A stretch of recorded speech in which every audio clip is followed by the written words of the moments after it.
Hey to world welcome back to another video. तो आज का जो हमारा टॉपिक रहेगा वो रहेगा जेनेरिक की लिमिटेशन के ऊपर। पिछली वीडियो तक हमने इसका एक एलिमेंट्री कोड देखा था जहाँ पे हमने जेनेरिक मेथड कैसे बनाते हैं वो देखा था, और उससे भी पहले हमने देखा था जेनेरिक क्लास कैसे बनाते हैं।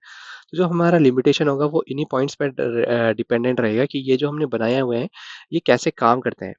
ठीक है, तो सबसे पहले मैं तुम्हें एक चीज़ बता देता हूँ। आप जैसे कुछ भी ऑब्जेक्ट बनाते हैं जेनेरिक का, जैसे कि अपनी टेस्ट क्लास है ना, अगर आप इसी वीडियो से ज्वाइन हुए हैं तो मैं आपको दिखा देता हूँ कि ये मेरी ए क्लास है, इसका हमने जेनेरिक बनाया हुआ था। ठीक है, तो मैं जैसे ए का जेनेरिक बनाता हूँ यहाँ पे और उसका ऑब्जेक्ट बनाता हूँ। ऑब्जेक्ट कैसे बनाते हैं वो तो सबको पता है।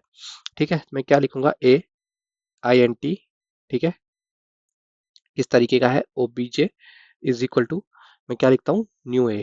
ठीक है, न्यू ए, इस तरीके से मैंने लिखा और इसके अंदर मैंने डाला आई एन टी। ठीक है, और इसकी वैल्यू दे दी मैंने 20। ठीक है, ये कैसा है, ये वैसा ही है जैसा आपको जेनेरिक में मैंने बताया था। क्या होता है, जब भी आप कोई जेनेरिक क्लास बनाते हैं तो आपको उसको डिफाइन करना पड़ता है, किस तरीके का इंटीजर रहेगा, किस तरीके का उसकी वैल्यू रहेगी। ठीक है, नॉर्मल ऐसी वैसी काम करता है, वैसी मैंने बताया है। ठीक है, लेकिन अब सॉरी, इशू क्या है ना, इशू ये है कि ये एक प्रिमिटिव डेटा टाइप में हमने डिक्लेयर करा है। इस तरीके की चीजें कंपाइल टाइम पे एरर देंगी, COMPILE कंपाइल टाइम पे एरर देंगी। ये सिर्फ वर्क करती है primitive data type, non primitive data type that is wrapper class. अगर ये कंपाइल टाइम एरर देती है और इसको रिजॉल्व करना है तो इसको इनकैप्सुलेट करवाना पड़ेगा किसमें, हमें अपनी रैपर क्लासेस में, जो है इंटीजर के लिए इंटीजर INTEGER। ठीक है, तो जेनेरिक्स जो होते हैं वो बेसिकली हमारे प्रिमिटिव डेटा टाइप के साथ काम नहीं करती, ये इनकी एक लिमिटेशन है। दूसरी चीज ये है कि कंपाइल टाइम पे क्या होता है ना, जेनेरिक की इंफॉर्मेशन जो होती है वो इरेज कर दी जाती है।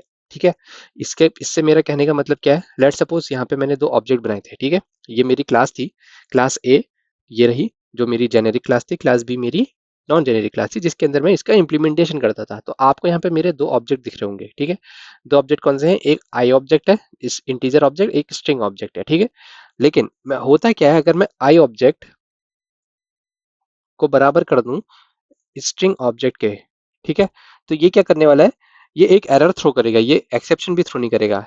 ठीक है, हालांकि जो आई ऑब्जेक्ट है और एस ऑब्जेक्ट है ये टिपिकली ए को ही बिलोंग करते हैं। दोनों ऑब्जेक्ट कहाँ बिलोंग करते हैं, बने किससे हैं, ए से बने हैं ना, दोनों ऑब्जेक्ट ए से बने हैं।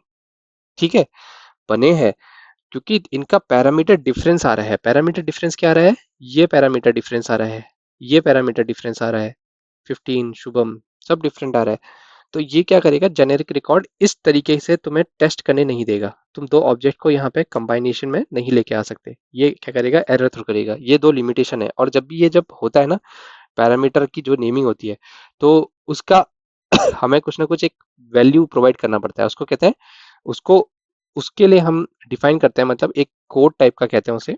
ठीक है, TEKNV, टी फॉर क्या, टाइप, जो हमने अब डिस्कस करा है, टाइप इंटीजर और स्ट्रिंग था। ई मतलब उसका एलिमेंट, ELEMENT। ठीक है, ये हो गया। फिर के मतलब उसकी की क्या है।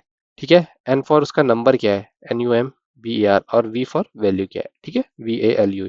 तो ये दोनों ऑब्जेक्ट की डिफरेंट करेंगी। इन प्रॉपर्टीज के बिहाफ पे ये क्या करता है, हमें लिमिटेशन प्रोवाइड कराता है, कौन, जेनेरिक्स। ठीक है, तो जेनेरिक्स की ये दो प्रोमिडेंट हमारे पास लिमिटेशन है। अगर आपको इंटरव्यू पूछता है तो आप ये दोनों बता सकते हैं, प्रिमिटिव के साथ काम नहीं करता, पहली चीज। और हालांकि ये फर्क नहीं पड़ता कि आपने एक ही जेनेरिक टाइप की क्लास का ऑब्जेक्ट बनाया है, वो तो कभी कंपेयर ही नहीं हो सकते। ठीक है, तो ये दो बहुत हैवी लिमिटेशन है हमारी जेनेरिक्स की। तो आज का वीडियो तक रखेंगे, वीडियो पसंद आए तो लाइक से सब्सक्राइब जरूर करना, अपने दोस्तों के साथ साझा जरूर करना। मिले कोई क्वेश्चन हो तो कमेंट सेक्शन में आगे जरूर बताना। अगली वीडियो में मिलेंगे।